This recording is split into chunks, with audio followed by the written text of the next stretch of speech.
Highway number 7ರ ಮೇಲೆ ಮಧ್ಯಾಹ್ನದ ತೀಕ್ಷ್ಣವಾದ ಬಿಸಿಲು ಎಷ್ಟೊಂದು ಸುರಿಯುತ್ತಿತ್ತೆಂದರೆ ಆಕಾಶವು ಬೆಂಕಿಯನ್ನು ಉಗುಳುವ ಪ್ರತಿಜ್ಞೆ ಮಾಡಿರುವಂತೆ ಇತ್ತು. ರಸ್ತೆಯ ಎರಡು ಬದಿಗಳಲ್ಲಿ ಧೂಳು ಹಾರುತ್ತಿತ್ತು. ವಾಹನಗಳು ಅತಿ ವೇಗವಾಗಿ ಸಾಗುತ್ತಿದ್ದವು. ಇದೇ ರಸ್ತೆಯ ಒಂದು ಬದಿಯಲ್ಲಿ ಬಾದಾಮಿ ಗಿಡದ ಅಲ್ಪ ಸ್ವಲ್ಪ ನೆರಳಿನ ಕೆಳಗೆ ಒಬ್ಬ ಮಹಿಳೆ ಪ್ರಜ್ಞೆ ತಪ್ಪಿ ಬಿದ್ದಿದ್ದಳು. ಅವಳ ಮೈಮೇಲೆ ಬಹಳ ಬೆಲೆ ಬಾಳುವ ಬಟ್ಟೆಗಳಿದ್ದವು. ಅವುಗಳಿಗೆ ಧೂಳು ಮೆತ್ತಿಕೊಂಡಿತ್ತು. ಅವಳ ಕೂದಲಿನ ಬಂಗಾರದ ಬಣ್ಣದ ಕ್ಲಿಪ್ ತುಂಡಾಗಿ ದೂರಕ್ಕೆ ಬಿದ್ದಿತ್ತು ಮತ್ತು ಅವಳ ದುಬಾರಿ ಹೈ ಹೀಲ್ಸ್ ಚಪ್ಪಲಿ ದೂರ ಹೋಗಿ ಬಿದ್ದಿತ್ತು. ಅವಳ ತೆಳುವಾದ ಮಣಿಕಟ್ಟಿನಲ್ಲಿ ಚಿನ್ನದ ಬಳೆಗಳಿದ್ದವು. ಅವು ಬಿಸಿಲಿನಲ್ಲಿ ಮಿನುಗುತ್ತಿದ್ದವು. ಆದರೆ ಅವುಗಳ ಒಡತಿಯ ಉಸಿರಾಟ ಎಷ್ಟೊಂದು ಮೆಲ್ಲಗಿತ್ತೆಂದರೆ ಒಂದು ಕ್ಷಣ ಹೃದಯವೇ ನಡುಗುವಂತಿತ್ತು. ಅವಳ ಮೊಬೈಲ್ ಫೋನ್ ಬಹಳ ದುಬಾರಿ ಫೋನ್ ಆಗಿತ್ತು. ಅದು ಅವಳಿಂದ ಸುಮಾರು 15 ಹೆಜ್ಜೆ ದೂರದಲ್ಲಿ ರಸ್ತೆಯ ಬದಿಯ ಕಲ್ಲಿಗೆ ಅಪ್ಪಳಿಸಿ ಉಲ್ಟಾ ಬಿದ್ದಿತ್ತು. ಮುಖದ ಮೇಲೆ ಒಂದು ದೊಡ್ಡ ಗಾಯವಾಗಿತ್ತು ಮತ್ತು ರಕ್ತ ಒಣಗಿ ಹೆಪ್ಪುಗಟ್ಟಿತ್ತು ಮತ್ತು ಹಣೆಯ ಮೇಲೆ ಒಂದು ನೀಲಿ ಕಲೆಯು ಎದ್ದು ಕಾಣುತ್ತಿತ್ತು. ಗಾಡಿಗಳು ಸತತವಾಗಿ ಸಾಗುತ್ತಿದ್ದವು. ಒಂದು ದೊಡ್ಡ SUV ಕಾರ್ ಬಂದು ನಿಂತಿತ್ತು. ಒಳಗೆ ಕುಳಿತಿದ್ದ ಇಬ್ಬರು ಕಿಟಕಿಯಿಂದ ಇಣುಕಿ ನೋಡಿದರು. ತಮ್ಮಲ್ಲೇ ಏನೋ ಮಾತನಾಡಿಕೊಂಡರು ಮತ್ತು ನಂತರ ಗಾಡಿಯನ್ನು ಮುಂದೆ ಚಲಾಯಿಸಿದರು. ಒಬ್ಬ ಬೈಕ್ ಸವಾರ ನಿಂತು ತನ್ನ ಮೊಬೈಲ್ ತೆಗೆದನು. ಅವನು 5 ಸೆಕೆಂಡ್ನ ಒಂದು ವಿಡಿಯೋ ಮಾಡಿ ಅಲ್ಲಿಂದ ಹೊರಟು ಹೋದನು. ಮೂವರು ದಾರಿಹೋಕರು ಕಾಲ್ನಡಿಗೆಯಲ್ಲಿ ಬಂದರು, ಬಾಗಿ ನೋಡಿದರು ಮತ್ತು ಇದು ನಮಗೆ ಸಂಬಂಧಪಟ್ಟಿದ್ದಲ್ಲ ಎಂದು ಹೇಳುತ್ತಾ ಮುಂದೆ ಹೋದರು. ಒಬ್ಬ ವಯಸ್ಸಾದ ಮಹಿಳೆ ನಿಂತರು, ವಿಷಾದ ವ್ಯಕ್ತಪಡಿಸಿದರು.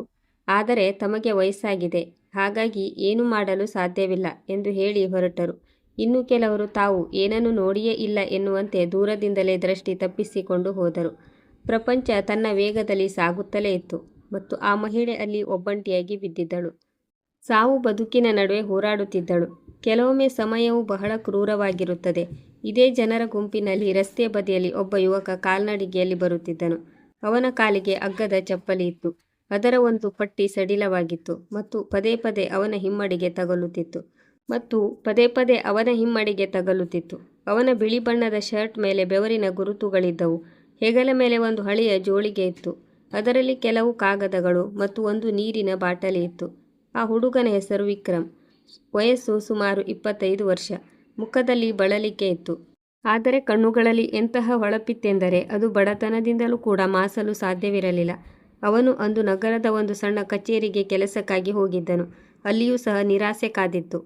ಮಾಲೀಕರು, ನಿನ್ನ ಡಿಗ್ರಿ ಪೂರ್ಣಗೊಂಡಿಲ್ಲ, ನಾವು ನಿನ್ನನ್ನು ಕೆಲಸಕ್ಕೆ ಸೇರಿಸಿಕೊಳ್ಳಲು ಸಾಧ್ಯವಿಲ್ಲ ಎಂದು ಹೇಳಿದ್ದರು. ವಿಕ್ರಮ್ ಮರಳಿ ಬರುತ್ತಿದ್ದನು. ಆಗ ಅವನ ದೃಷ್ಟಿ ಆ ಮಹಿಳೆಯ ಮೇಲೆ ಬಿತ್ತು. ಮೊದಲು ಅವನು ಬಹುಶಃ ಬಿಸಿಲಿನ ಝಳಕ್ಕೆ ಯಾರೋ ಸುಸ್ತಾಗಿ ಬಿದ್ದಿರಬಹುದು ಎಂದು ಆಲೋಚಿಸಿದನು. ಆದರೆ ಅವನು ಒಂದು ಹೆಜ್ಜೆ ಹತ್ತಿರ ಹೋಗಿ ನೋಡಿದಾಗ ವಿಷಯ ಗಂಭೀರವಾಗಿದೆ ಎಂದು ಅವನಿಗೆ ಅರ್ಥವಾಯಿತು. ಮಹಿಳೆಯ ಉಸಿರಾಟ ಬಹಳ ಮೆಲ್ಲಗಿತ್ತು. ತುಟಿಗಳು ಒಣಗಿದ್ದವು. ಮುಖದ ಮೇಲೆ ಗಾಯ ಮತ್ತು ರಕ್ತದ ಗುರುತುಗಳಿದ್ದವು. ವಿಕ್ರಮ್ ಒಂದು ಕ್ಷಣ ನಿಂತನು. ಅವನ ತಲೆಯಲ್ಲಿ ಒಂದಾದ ಮೇಲೆ ಒಂದರಂತೆ ಹಲವು ಆಲೋಚನೆಗಳು ಬಂದವು. ಈ ಮಹಿಳೆ ಶ್ರೀಮಂತ ಮನೆತನದವಳಂತೆ ಕಾಣುತ್ತಿದ್ದಾಳೆ. ಇವಳ ಹಿಂದೆ ದೊಡ್ಡ ದೊಡ್ಡ ಜನರಿರಬಹುದು. ಒಂದು ವೇಳೆ ನಾನು ಇವಳನ್ನು ಉಳಿಸಿ ಇವಳು ಬದುಕಿದರೆ ಬಹುಶಃ ಈ ಜನರ ದೃಷ್ಟಿ ನನ್ನ ಮೇಲೆ ಬೀಳಬಹುದು. ಬಹುಶಃ ನನ್ನ ಜೀವನದ ಯಾವುದಾದರೂ ಒಂದು ಹೊಸ ಬಾಗಿಲು ತೆರೆಯಬಹುದು. ಅದೃಷ್ಟ ಒಂದು ಬಾರಿ ನನ್ನ ಕಡೆ ತಿರುಗಬಹುದು. ದುರಾಸೆ ಇತ್ತು, ಇದು ಸತ್ಯ. ಆದರೆ ದುರಾಸೆಯ ಜೊತೆಗೆ ಅವನ ಎದೆಯಲ್ಲಿ ಇನ್ನೇನೋ ಒಂದು ಚಡಪಡಿಕೆ ಇತ್ತು. ಒಂದು ಧ್ವನಿ ಹೇಳುತ್ತಿತ್ತು, ಒಂದು ವೇಳೆ ನೀನು ಈಗ ನಿಲ್ಲದಿದ್ದರೆ ಈ ಜೀವ ಹೋಗಿಬಿಡುತ್ತದೆ ಎಂದು ಹೇಳುತ್ತಿತ್ತು. ಮತ್ತು ಆ ಧ್ವನಿ ಆ ದುರಾಸೆಗಿಂತಲೂ ಎತ್ತರವಾಗಿತ್ತು. ವಿಕ್ರಮ್ ಮುಂದೆ ಹೋದನು. ಅವನು ಬಾಗಿ ಆ ಮಹಿಳೆಯ ಮುಖ ನೋಡಿದನು. ಆದರೆ ಬಹಳ ಕಷ್ಟದಿಂದ ಉಸಿರಾಟ ನಡೆಯುತ್ತಿತ್ತು. ಅವನು ಸುತ್ತಲೂ ದೃಷ್ಟಿ ಹರಿಸಿದನು. ಜನರಿದ್ದರು, ಆದರೆ ಯಾರೂ ನಿಲ್ಲಲು ತಯಾರಿರಲಿಲ್ಲ. ಅವನು ಕೂಗಿ ಹೇಳಿದನು, ಅಣ್ಣ, ಸ್ವಲ್ಪ ನಿಲ್ಲಿ, ಸಹಾಯ ಬೇಕಾಗಿದೆ. ಒಬ್ಬ ವ್ಯಕ್ತಿ ಕೈ ಅಲುಗಾಡಿಸಿ ನಿರಾಕರಿಸಿದನು. ಇನ್ನೊಬ್ಬ ಕೇಳಿಸಿಕೊಳ್ಳಲೇ ಇಲ್ಲ. ವಿಕ್ರಮ್ ಆ ಪ್ರಜ್ಞೆ ತಪ್ಪಿದ ಮಹಿಳೆಯ ಬಳಿ ಕುಳಿತು ಅವಳ ಮುಖಕ್ಕೆ ನೀರಿನ ಕೆಲವು ಹನಿಗಳನ್ನು ಸಿಂಪಡಿಸಿದನು. ಯಾವುದೇ ಚಲನೆ ಇರಲಿಲ್ಲ. ಅವನು ಮೊಬೈಲ್ ತೆಗೆದನು. ಅದರಲ್ಲಿ ಬ್ಯಾಲೆನ್ಸ್ ಕಡಿಮೆ ಇತ್ತು. ಆದರೆ ಅವನು ಆಂಬ್ಯುಲೆನ್ಸ್ ನಂಬರ್ಗೆ ಕಾಲ್ ಮಾಡಿದನು. ಲೈನ್ ಬ್ಯುಸಿಯಾಗಿತ್ತು. ಅವನು 3 ಬಾರಿ ಪ್ರಯತ್ನಿಸಿದನು. ಪ್ರತಿ ಬಾರಿಯೂ ಅದೇ ಉತ್ತರ. ಅವನು ದೂರದಲ್ಲಿ ನಿಂತಿದ್ದ ಒಬ್ಬ ಆಟೋ ರಿಕ್ಷಾದವನಿಗೆ ಧ್ವನಿ ನೀಡಿದನು, ಅಣ್ಣ, ಬೇಗ ಬನ್ನಿ, ಒಂದು ಜೀವ ಅಪಾಯದಲ್ಲಿದೆ. ಆಟೋ ರಿಕ್ಷಾದವನು ಹಿಂಜರಿದನು. ಸಾಹೇಬ್ರೆ, ತೊಂದರೆಯಲ್ಲಿ ಸಿಲುಕಿಕೊಳ್ಳುವುದು ಬೇಡ, ಪೊಲೀಸ್ ಬರುತ್ತಾರೆ, ಠಾಣೆಗೆ ಕರೆದೊಯ್ಯುತ್ತಾರೆ. ವಿಕ್ರಮ್ ಜೇಬಿನಲ್ಲಿ ಕೈ ಹಾಕಿದನು. ಅವನ ಹತ್ತಿರ ಅಂದು ಒಟ್ಟು 300 ರೂಪಾಯಿ ಇತ್ತು. ಅವನು 200 ರೂಪಾಯಿ ತೆಗೆದು ಆಟೋ ರಿಕ್ಷಾದವನ ಕಡೆ ಚಾಚಿದನು. ಇದನ್ನು ಇಟ್ಟುಕೋ, ಕೇವಲ ನಗರದ ಸರ್ಕಾರಿ ಆಸ್ಪತ್ರೆಯವರೆಗೆ ನಡೆ. ಆಟೋದವನು ಹಣ ನೋಡಿ ಒಪ್ಪಿಕೊಂಡನು. ವಿಕ್ರಮ್ ಆ ಪ್ರಜ್ಞೆ ತಪ್ಪಿದ ಮಹಿಳೆಯನ್ನು ಬಹಳ ಕಷ್ಟಪಟ್ಟು ಎತ್ತಿಕೊಂಡನು. ಅವಳು ಭಾರವಾಗಿದ್ದಳು ಮತ್ತು ವಿಕ್ರಮ್ ಸ್ವತಃ ಸುಸ್ತಾಗಿದ್ದನು. ಆದರೆ ಅವನು ಧೈರ್ಯ ತಂದುಕೊಂಡನು. ಅವಳಿಗೆ ತನ್ನ ಹೆಗಲ ಆಸರೆ ನೀಡಿ ಹೇಗೋ ಮಾಡಿ ಆಟೋದಲ್ಲಿ ಕೂರಿಸಿದನು ಮತ್ತು ತಾನು ಕೂಡ ಒಳಗೆ ಹೋದನು. ಆಟೋ ಚಲಿಸಿತು. ದಾರಿಯಲ್ಲಿ ವಿಕ್ರಮ್ ಆ ಮಹಿಳೆಯನ್ನು ಪದೇ ಪದೇ ನೋಡುತ್ತಿದ್ದನು. ಅವಳ ಉಸಿರಾಟ ಈಗಲೂ ದುರ್ಬಲವಾಗಿತ್ತು. ಅವನ ಮನಸ್ಸಿನಲ್ಲಿ ಈ ಆಲೋಚನೆಯು ಬಂತು. ಒಂದು ವೇಳೆ ಈ ಮಹಿಳೆ ಆಸ್ಪತ್ರೆ ತಲುಪುವಷ್ಟರಲ್ಲಿ ಏನಾದರೂ ಆಗಿಬಿಟ್ಟರೆ, ಒಂದು ವೇಳೆ ಪೊಲೀಸರು ನನ್ನನ್ನೇ ಅಪರಾಧಿ ಎಂದು ಭಾವಿಸಿದರೆ? ಈ ಪ್ರಶ್ನೆಗಳು ಭಯಾನಕವಾಗಿದ್ದವು. ಆದರೆ ಈಗ ಹಿಂದೆ ತಿರುಗುವ ಸಮಯವಾಗಿರಲಿಲ್ಲ. ಆಸ್ಪತ್ರೆಯ ಗೇಟ್ ಕಂಡಿತು. ಆಟೋ ನಿಲ್ಲುತ್ತಿದ್ದಂತೆಯೇ ವಿಕ್ರಮ್ ಜಿಗಿದು ಇಳಿದು ಒಳಗೆ ಓಡಿದನು. ಡಾಕ್ಟರ್ ಸಾಹೇಬ್ರೆ, ಬೇಗ ಬನ್ನಿ, ಹೊರಗೆ ಒಬ್ಬ ಮಹಿಳೆ ಇದ್ದಾರೆ, ಬಹಳ ಗಂಭೀರ ಪರಿಸ್ಥಿತಿಯಲ್ಲಿದ್ದಾರೆ. ಆಸ್ಪತ್ರೆಯ ಸಿಬ್ಬಂದಿ ಮೊದಲು ಸುಮ್ಮನೆ ನಿಂತು ನೋಡುತ್ತಿದ್ದರು. ಹೇಗೆಂದರೆ ಇದು ಕೂಡ ಮಾಮೂಲಿ ವಿಷಯ ಎನ್ನುವಂತೆ ನಿಂತಿದ್ದರು. ಆದರೆ ವಿಕ್ರಮ್ ಮುಂದೆ ಹೋಗಿ ಡ್ಯೂಟಿ ಡಾಕ್ಟರ್ ಕೈ ಹಿಡಿದುಕೊಂಡನು. ಸಾಹೇಬ್ರೆ ಪ್ಲೀಸ್, 1 ನಿಮಿಷ ತಡವಾದರೂ ಕಷ್ಟವಾಗುತ್ತದೆ, ಬೇಗ ನಡೀರಿ. ಡಾಕ್ಟರ್ ಹೊರಗೆ ಬಂದರು. ಅವರು ಒಮ್ಮೆ ನೋಡಿ ತಕ್ಷಣ ಸ್ಟ್ರೆಚರ್ ತರಿಸಿದರು. ಕೆಲವೇ ನಿಮಿಷಗಳಲ್ಲಿ ಆ ಮಹಿಳೆ ಎಮರ್ಜೆನ್ಸಿ ವಾರ್ಡ್ನಲ್ಲಿದ್ದಳು. ರಿಸೆಪ್ಷನ್ನಲ್ಲಿ ಒಬ್ಬ ನರ್ಸ್ ವಿಕ್ರಮ್ನನ್ನು ಕೇಳಿದಳು. ನೀವು ಯಾರು? ಸಂಬಂಧಿಕನಲ್ಲ, ವಿಕ್ರಮ್ ಸ್ಪಷ್ಟವಾಗಿ ಹೇಳಿದನು. ರಸ್ತೆಯಲ್ಲಿ ಬಿದ್ದಿದ್ದರು. ನರ್ಸ್ ಕಾಗದವನ್ನು ಮುಂದೆ ಚಾಚಿದಳು. ಭರ್ತಿ ಮಾಡಲು ಮೊದಲು 500 ರೂಪಾಯಿ ಜಮಾ ಮಾಡಬೇಕು. ವಿಕ್ರಮ್ ಜೇಬಿನಲ್ಲಿ ಕೈ ಹಾಕಿದನು. ಆಟೋದವನಿಗೆ 200 ನೀಡಿದ ನಂತರ ಅವನ ಬಳಿ ಕೇವಲ 100 ರೂಪಾಯಿ ಉಳಿದಿತ್ತು. ಅವನು ಒಂದು ಕ್ಷಣ ನಿಂತನು. ನಂತರ ಆ 100 ರೂಪಾಯಿಯನ್ನು ತೆಗೆದು ಕೌಂಟರ್ ಮೇಲೆ ಇಟ್ಟನು. ಇಷ್ಟೇ ನನ್ನ ಹತ್ತಿರ ಇರುವುದು, ಆದರೆ ಚಿಕಿತ್ಸೆ ನಿಲ್ಲಬಾರದು. ನರ್ಸ್ ಅವನನ್ನು ಒಂದು ವಿಚಿತ್ರ ದೃಷ್ಟಿಯಿಂದ ನೋಡಿದಳು. ವಿಕ್ರಮ್ ಏನೂ ತಿಳಿಯದವನಂತೆ ಇದ್ದನು. ಸ್ವಲ್ಪ ಸಮಯದ ನಂತರ ಡಾಕ್ಟರ್ ಹೊರಬಂದರು. ಅವರ ಮುಖದಲ್ಲಿ ಸ್ವಲ್ಪ ಸಮಾಧಾನವಿತ್ತು. ಸಮಯಕ್ಕೆ ಸರಿಯಾಗಿ ತಂದಿದ್ದೀರಿ. ಇನ್ನೂ ಸ್ವಲ್ಪ ತಡವಾಗಿದ್ದರೂ ಕಷ್ಟವಾಗುತ್ತಿತ್ತು. ವಿಕ್ರಮ್ ದೀರ್ಘವಾಗಿ ಉಸಿರಾಡಿದನು. ತಾನು ಎಷ್ಟು ಸಮಯದಿಂದ ಉಸಿರು ಬಿಗಿಹಿಡಿದಿದ್ದೆ ಎಂಬ ಅರಿವು ಅವನಿಗೆ ಆಗಿರಲಿಲ್ಲ. ಆಗಲೇ ಆಸ್ಪತ್ರೆಯ ಹೊರಗೆ ಒಂದಾದ ಮೇಲೆ ಒಂದರಂತೆ ಹಲವು ಕಾರುಗಳು ಬಂದು ನಿಂತವು. ದೊಡ್ಡ ಕಪ್ಪು ಹೊಳೆಯುವ ಕಾರುಗಳು. ಅವುಗಳ ಮೇಲೆ ಗಾಜುಗಳು ಅದೆಷ್ಟು ಕಪ್ಪಾಗಿದ್ದವೆಂದರೆ ಒಳಗೆ ಇಣುಕಿ ನೋಡುವುದು ಸಾಧ್ಯವಿರಲಿಲ್ಲ. ಕಾರುಗಳಿಂದ ಮೊದಲು ಬಾಡಿಗಾರ್ಡ್ಗಳು ಇಳಿದರು. ನಂತರ ಒಬ್ಬ ಎತ್ತರದ ಗಂಭೀರ ಮುಖದ ಮಧ್ಯವಯಸ್ಕ ವ್ಯಕ್ತಿ ಇಳಿದನು. ಅವನ ಬಟ್ಟೆಗಳು ಬಹಳ ದುಬಾರಿಯಾಗಿದ್ದವು. ಆದರೆ ಆ ಸಮಯದಲ್ಲಿ ಅವನ ಮುಖದಲ್ಲಿ ಕೇವಲ ಆತಂಕವಿತ್ತು. ಅವನು ಒಳಗೆ ಓಡಿ ಬಂದನು. ಇಲ್ಲಿ ಪ್ರೀತಿ ಶರ್ಮಾ ಅವರನ್ನು ಕರೆತರಲಾಗಿದೆಯೇ? ನನ್ನ ಮಗಳು ಎಲ್ಲಿದ್ದಾಳೆ? ವಿಕ್ರಮ್ ಬೆಚ್ಚಿಬಿದ್ದನು. ಅವನು ಈ ಹೆಸರನ್ನು ಕೇಳಿದ್ದನು. ಪ್ರೀತಿ ಶರ್ಮಾ ನಗರದ ಅತಿದೊಡ್ಡ ಉದ್ಯಮಿ ರಮೇಶ್ ಶರ್ಮಾ ಅವರ ಒಬ್ಬಳೇ ಮಗಳು. ಇವರ ಹೆಸರು ಪತ್ರಿಕೆಗಳಲ್ಲಿ, ಟಿವಿಯಲ್ಲಿ ಎಲ್ಲೆಡೆ ಬರುತ್ತಲೇ ಇರುತ್ತಿತ್ತು. ಯಾರ ಕಂಪನಿಯ ಬೋರ್ಡ್ ಕಳೆದ ವರ್ಷ ಸಾವಿರಾರು ಕೋಟಿಗಳ ವ್ಯವಹಾರ ಮಾಡಿತ್ತೋ ಅದೇ ಪ್ರೀತಿ ಶರ್ಮಾ. ಮತ್ತು ಅವಳು ಈ ರಸ್ತೆಯಲ್ಲಿ ಪ್ರಜ್ಞೆ ತಪ್ಪಿ ಬಿದ್ದಿದ್ದಳು ಮತ್ತು ವಿಕ್ರಮ್ ಅವಳನ್ನು ಎತ್ತಿಕೊಂಡು ಬಂದಿದ್ದನು. ರಮೇಶ್ ಶರ್ಮಾ ಡಾಕ್ಟರನ್ನು ಹಿಡಿದು ಕೇಳಿದರು. ನನ್ನ ಮಗಳು ಚೆನ್ನಾಗಿದ್ದಾಳೆ ತಾನೆ? ಹೌದು, ಅಪಾಯ ತಪ್ಪಿದೆ, ಆದರೆ ಮುಂದಿನ 24 ಗಂಟೆಗಳ ಕಾಲ ನಿಗಾ ಅಗತ್ಯ. ರಮೇಶ್ ಶರ್ಮಾ ಅವರ ಕಣ್ಣುಗಳಲ್ಲಿ ನೀರು ತುಂಬಿ ಬಂತು. ಅವರು ಒಂದು ಕ್ಷಣ ಗೋಡೆಯ ಆಸರೆ ಪಡೆದು ನಿಂತರು. ನಂತರ ಅವರು ಬಾಡಿಗಾರ್ಡನ್ನು ಕೇಳಿದರು, ಯಾರು ಇವಳನ್ನು ಇಲ್ಲಿಗೆ ತಂದಿದ್ದು? ಬಾಡಿಗಾರ್ಡ್ ಬೆರಳಿನಿಂದ ವಿಕ್ರಮ್ ಕಡೆ ತೋರಿಸಿದನು. ಎಲ್ಲರ ದೃಷ್ಟಿ ಅಚಾನಕ್ಕಾಗಿ ಆ ಯುವಕನ ಮೇಲೆ ನೆಟ್ಟಿತ್ತು. ವಿಕ್ರಮ್ ತಾನು ಅಚಾನಕ್ಕಾಗಿ ಒಂದು ದೊಡ್ಡ ನಾಟಕದ ಭಾಗವಾಗಿ ಬಿಟ್ಟಿದ್ದೇನೆ ಎಂದು ಭಾವಿಸಿದನು. ಅಂದರೆ ಅವನು ಇದನ್ನು ನಿರೀಕ್ಷಿಸಿರಲಿಲ್ಲ. ರಮೇಶ್ ಶರ್ಮಾ ನಿಧಾನವಾಗಿ ಅವನ ಹತ್ತಿರ ಬಂದರು. ಅವರು ವಿಕ್ರಮ್ನನ್ನು ಮೇಲೆ ಕೆಳಗೆ ನೋಡಿದರು. ಹಳೆಯ ಬಟ್ಟೆಗಳು, ಬಳಲಿಕೆ, ಖಾಲಿ ಜೇಬುಗಳು ಎಲ್ಲವನ್ನು ಒಂದೇ ನೋಟದಲ್ಲಿ ಓದಿಕೊಂಡರು. ನಂತರ ಅವರು ಬಹಳ ಸಭ್ಯತೆಯಿಂದ ತಮ್ಮ ಕೈಯನ್ನು ವಿಕ್ರಮ್ನ ಹೆಗಲ ಮೇಲೆ ಇರಿಸಿದರು. ಮಗನೇ, ನೀನು ಇಂದು ಇರದೆ ಹೋಗಿದ್ದರೆ. ಅವರ ಧ್ವನಿ ನಿಂತು ಹೋಯಿತು. ವಿಕ್ರಮ್ ದೃಷ್ಟಿ ಕೆಳಕ್ಕೆ ಹಾಕಿಕೊಂಡನು. ಆ ಕ್ಷಣದಲ್ಲಿ ಅವನಲ್ಲಿದ್ದ ಆ ದುರಾಸೆ ಒಂದು ಕ್ಷಣ ಹಿಂದೆ ಸರಿಯಿತು ಮತ್ತು ಅದರ ಜಾಗದಲ್ಲಿ ಒಂದು ಸಂಕೋಚ ಬಂದು ನಿಂತಿತು. ಈ ವ್ಯಕ್ತಿಯ ಕಣ್ಣುಗಳಲ್ಲಿದ್ದ ಆ ನೋವು, ಸಮಾಧಾನ, ಆ ಕೃತಜ್ಞತೆ ಸುಳ್ಳಾಗಿರಲಿಲ್ಲ. ಅಷ್ಟರಲ್ಲಿ ಹೊರಗಿನಿಂದ ಒಬ್ಬ ಪೊಲೀಸ್ ಇನ್ಸ್ಪೆಕ್ಟರ್ ಪ್ರವೇಶಿಸಿದರು. ಅವನ ಕಣ್ಣುಗಳು ತೀಕ್ಷ್ಣವಾಗಿದ್ದವು ಮತ್ತು ಅವನು ವಿಕ್ರಮ್ನನ್ನು ನೋಡುತ್ತಿದ್ದಂತೆಯೇ ತನ್ನ ಧೋರಣೆಯನ್ನು ಕಠಿಣಗೊಳಿಸಿದನು. ಇವನೇನಾ ಇವಳನ್ನು ಇಲ್ಲಿಗೆ ತಂದಿದ್ದು? ಹೌದು, ನರ್ಸ್ ಹೇಳಿದಳು. ಇನ್ಸ್ಪೆಕ್ಟರ್ ವಿಕ್ರಮ್ ಹತ್ತಿರ ಬಂದನು. ಹೆಸರು? ವಿಕ್ರಮ್ ಪಾಂಡೆ. ಅಲ್ಲಿ ಆ ಸಮಯದಲ್ಲಿ ಏನು ಮಾಡುತ್ತಿದ್ದೆ? ಕೆಲಸ ಹುಡುಕಿಕೊಂಡು ವಾಪಸ್ ಬರುತ್ತಿದ್ದೆ. ಎಲ್ಲಿಂದ? ಸಿಟಿ ಸೆಂಟರ್ನಿಂದ. ಇನ್ಸ್ಪೆಕ್ಟರ್ ಕಣ್ಣುಗಳನ್ನು ಕುಗ್ಗಿಸಿದನು. ಎಲ್ಲಾದರೂ ಈ ಕೆಲಸ ನೀನೇ ಮಾಡಿಲ್ಲವಲ್ಲವೇ? ಹುಡುಗಿಯರನ್ನು ತಡೆದು? ವಿಕ್ರಮ್ನ ಮುಖ ಒಂದು ಕ್ಷಣ ಕೆಂಪಾಯಿತು. ಆದರೆ ಅವನು ಧ್ವನಿ ಎತ್ತಲಿಲ್ಲ. ಸಾಹೇಬ್ರೆ, ನಾನು ಅಲ್ಲಿಗೆ ತಲುಪುವುದಕ್ಕಿಂತಲೂ ಮೊದಲೇ ಅವರು ಬಿದ್ದಿದ್ದರು. ನಾನು ಕೇವಲ ಅವರನ್ನು ಆಸ್ಪತ್ರೆಗೆ ತಲುಪಿಸಿದೆ ಅಷ್ಟೇ. ಇನ್ಸ್ಪೆಕ್ಟರ್ ಫೋನ್ ತೆಗೆದು ಯಾರಿಗೋ ಏನು ಹೇಳಿದರು. ಸ್ವಲ್ಪ ಹೊತ್ತಿನಲ್ಲಿ ಆ ಜಾಗದ CCTV ಫೂಟೇಜ್ ತರಿಸಲಾಯಿತು. ಆಸ್ಪತ್ರೆಯ ಒಂದು ಕೋಣೆಯಲ್ಲಿ ಲ್ಯಾಪ್ಟಾಪ್ನಲ್ಲಿ ಆ ಫೂಟೇಜ್ ಪ್ಲೇ ಆಯಿತು. ಒಂದು ಬಿಳಿ ಬಣ್ಣದ ಕಾರು ಅತಿ ವೇಗವಾಗಿ ಬಂದು ಪ್ರೀತಿ ಶರ್ಮಾಗೆ ಡಿಕ್ಕಿ ಹೊಡೆದು ನಿಲ್ಲಿಸದೆಯೇ ಓಡಿ ಹೋಗುತ್ತಿರುವುದು ಸ್ಪಷ್ಟವಾಗಿ ಕಾಣುತ್ತಿತ್ತು. ಕಾರಿನ ನಂಬರ್ ಪ್ಲೇಟ್ನ ಕೆಲವು ಭಾಗ ಕ್ಯಾಮೆರಾದಲ್ಲಿ ಬಂದಿತ್ತು ಮತ್ತು ಅದಕ್ಕೆ ಸರಿಯಾಗಿ 4 ನಿಮಿಷಗಳ ನಂತರ ವಿಕ್ರಮ್ ಪಾಂಡೆ ಅಲ್ಲಿಂದ ಕಾಲ್ನಡಿಗೆಯಲ್ಲಿ ಹೋಗುತ್ತಿರುವುದು ಕಾಣುತ್ತಿತ್ತು. ಅವನು ನಿಂತನು, ಪ್ರೀತಿಯನ್ನು ನೋಡಿದನು, ಬಾಗಿ ನೀರು ನೀಡಿದನು, ಧ್ವನಿ ನೀಡಿ ಕೂಗಿದನು ಮತ್ತು ನಂತರ ಆಟೋ ನಿಲ್ಲಿಸಿ ಅವಳನ್ನು ಎತ್ತಿಕೊಂಡು ಹೋದನು. ಇನ್ಸ್ಪೆಕ್ಟರ್ ಒಂದು ದೀರ್ಘ ಉಸಿರು ಬಿಟ್ಟರು ಮತ್ತು ವಿಕ್ರಮ್ ಕಡೆ ತಿರುಗಿ ಹೇಳಿದರು, ಒಳ್ಳೆ ಕೆಲಸ ಮಾಡಿದ್ಯಾ ಹುಡುಗ. ಸಂಜೆಯಾಗುವಷ್ಟರಲ್ಲಿ ಈ ಸುದ್ದಿ ಇಡೀ ನಗರದಾದ್ಯಂತ ಹರಡಿತು. ಚಾನೆಲ್ಗಳಲ್ಲಿ ಬ್ರೇಕಿಂಗ್ ನ್ಯೂಸ್ ಓಡಲಾರಂಭಿಸಿತು. ಸಾಮಾನ್ಯ ಬಡ ಯುವಕ ಉದ್ಯಮಿಯ ಮಗಳ ಜೀವ ಉಳಿಸಿದ. ಮೀಡಿಯಾ ವ್ಯಾನ್ಗಳು ಆಸ್ಪತ್ರೆಯ ಹೊರಗೆ ಬಂದು ನಿಂತವು. ರಿಪೋರ್ಟರ್ಗಳು ಗೇಟ್ ಬಳಿ ಜಮಾಯಿಸಲು ಶುರು ಮಾಡಿದರು. ವಿಕ್ರಮ್ ಒಳಗೆ ಕುಳಿತು ಇದೆಲ್ಲವನ್ನು ನೋಡುತ್ತಿದ್ದನು. ಇಲ್ಲಿಂದ ಯಾರ ಜೊತೆಗೂ ಮಾತನಾಡದೆ ಹೊರ ಹೋಗುವುದು ಹೇಗೆ ಎಂದು ಯೋಚಿಸುತ್ತಿದ್ದನು ಮತ್ತು ಎದ್ದು ಹೊರಡಲು ಶುರು ಮಾಡಿದನು. ಆಗಲೇ ಒಬ್ಬ ನರ್ಸ್ ಓಡುತ್ತಾ ಬಂದಳು. ನಿಲ್ಲಿ ನಿಲ್ಲಿ ಪ್ಲೀಸ್. ವಿಕ್ರಮ್ನ ಹೆಜ್ಜೆಗಳು ನಿಂತವು. ಮೇಡಮ್ಗೆ ಪ್ರಜ್ಞೆ ಬಂದಿದೆ. ಅವರು ಮೊದಲು ಕೇಳಿದ ವಿಷಯವೇನೆಂದರೆ ತಮ್ಮನ್ನು ಆಸ್ಪತ್ರೆಗೆ ತಂದವರು ಯಾರು ಎಂದು ಕೇಳುತ್ತಿದ್ದಾರೆ. ವಿಕ್ರಮ್ ಒಂದು ಕ್ಷಣ ಏನನ್ನೂ ಹೇಳಲಿಲ್ಲ. ನರ್ಸ್ ಮುಂದುವರಿಸಿ ಹೇಳಿದಳು, ಅವರು ನಿಮ್ಮನ್ನು ಭೇಟಿಯಾಗಲು ಬಯಸುತ್ತಿದ್ದಾರೆ. ಈ ಕರೆಯು ತನ್ನ ಜೀವನದ ಅತಿ ದೊಡ್ಡ ತಿರುವು ಎಂದು ವಿಕ್ರಮ್ಗೆ ತಿಳಿದಿರಲಿಲ್ಲ. ಅವನು ನರ್ಸ್ನ ಹಿಂದೆ ಹೋದನು. ಬಾಗಿಲು ತೆರೆಯಿತು. ಒಳಗೆ ಬೆಡ್ ಮೇಲೆ ಅವಳು ಮಲಗಿದ್ದಳು. ಕಣ್ಣುಗಳು ತೆರೆದಿದ್ದವು. ಮುಖದ ಮೇಲೆ ಪಟ್ಟಿಗಳಿದ್ದವು. ಕೈಗೆ ನಳಿಕೆ ಹಾಕಲಾಗಿತ್ತು. ಆದರೂ ಸಹ ಅವಳ ಕಣ್ಣುಗಳಲ್ಲಿ ಒಂದು ಗಾಂಭೀರ್ಯವಿತ್ತು. ಒಂದು ಮೌನವಾದ ಧೈರ್ಯವು ಅವಳು ಈ ಸ್ಥಿತಿಯಲ್ಲೂ ಕುಸಿದಿಲ್ಲ ಎಂಬುದನ್ನು ಹೇಳುತ್ತಿತ್ತು. ಅವಳ ಕಣ್ಣುಗಳು ವಿಕ್ರಮ್ ಮೇಲೆ ನೆಟ್ಟವು. ನೀವು ವಿಕ್ರಮ್ ತಾನೇ? ವಿಕ್ರಮ್ ಮೆಲ್ಲನೆ ತಲೆ ಆಡಿಸಿ ಹೌದು ಎಂದನು.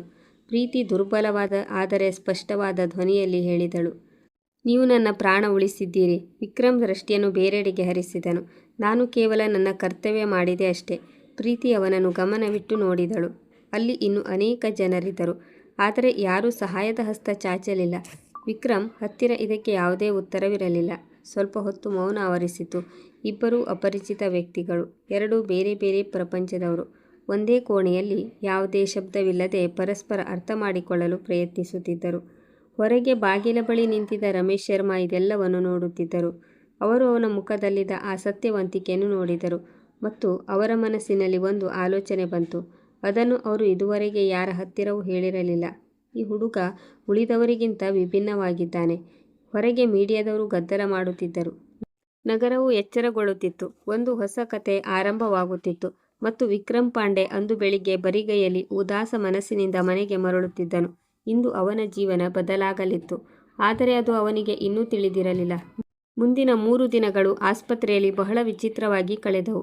ರಮೇಶ್ ಶರ್ಮಾ ಅವರೇ ವಿಕ್ರಮ್ಗೆ ಹೇಳಿದ್ದರು, ಪ್ರೀತಿ ಸಂಪೂರ್ಣವಾಗಿ ಗುಣಮುಖಳಾಗುವವರೆಗೆ ದಿನಕ್ಕೊಮ್ಮೆ ಬಂದು ನೋಡಿ ಹೋಗು ಎಂದಿದ್ದರು.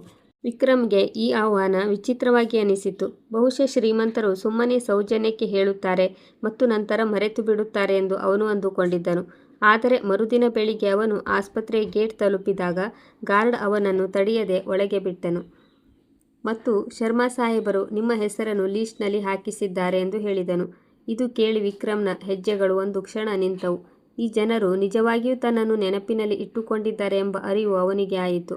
ಈ ವಿಷಯ ಅವನಿಗೆ ಹೊಸದಾಗಿತ್ತು, ಏಕೆಂದರೆ ಅವನ ಇಡೀ ಜೀವನದಲ್ಲಿ ಯಾರೂ ಅವನನ್ನು ಈ ರೀತಿ ನೆನಪಿನಲ್ಲಿ ಇಟ್ಟುಕೊಂಡಿರಲಿಲ್ಲ. ಪ್ರೀತಿ ಶರ್ಮಾಳ ರೂಮ್ ಆಸ್ಪತ್ರೆಯ 3ನೇ ಮಹಡಿಯ ಪ್ರೈವೇಟ್ ವಿಂಗ್ನಲ್ಲಿತ್ತು. ಅಲ್ಲಿಗೆ ಹೋಗುವ ದಾರಿಯ ಬೇರೆ ಇತ್ತು, ಲಿಫ್ಟ್ ಬೇರೆ ಇತ್ತು ಮತ್ತು ಇಡೀ ವಾತಾವರಣದಲ್ಲಿ ಒಂದು ಮೌನವಾದ ಶ್ರೀಮಂತಿಕೆ ಇತ್ತು. ಅದು ವಿಕ್ರಮ್ಗೆ ಅವನು ತನ್ನ ಪ್ರಪಂಚದಿಂದ ಬಹಳ ದೂರ ಬಂದಿದ್ದಾನೆ ಎಂದು ಪ್ರತಿ ಹೆಜ್ಜೆಯಲ್ಲೂ ನೆನಪಿಸುತ್ತಿತ್ತು. ಅವನ ಹೆಗಲ ಮೇಲೆ ಅದೇ ಹಳೆಯ ಜೋಳಿಗೆ ಇತ್ತು, ಅದೇ ಅಗ್ಗದ ಚಪ್ಪಲಿ ಇತ್ತು ಮತ್ತು ಅದೇ ಬಿಳಿ ಶರ್ಟ್ ಇತ್ತು. ಅದನ್ನು ಅವನು ರಾತ್ರಿ ಒಗೆದು ಬೆಳಿಗ್ಗೆ ಧರಿಸಿದ್ದನು. ಆದರೆ ಅವನು ಇದೆಲ್ಲವನ್ನು ನಿರ್ಲಕ್ಷಿಸಿ ಬಾಗಿಲು ಬಡಿದನು. ಬನ್ನಿ ಎಂದು ಒಳಗಿನಿಂದ ಪ್ರೀತಿಯ ಧ್ವನಿ ಕೇಳಿಸಿತು.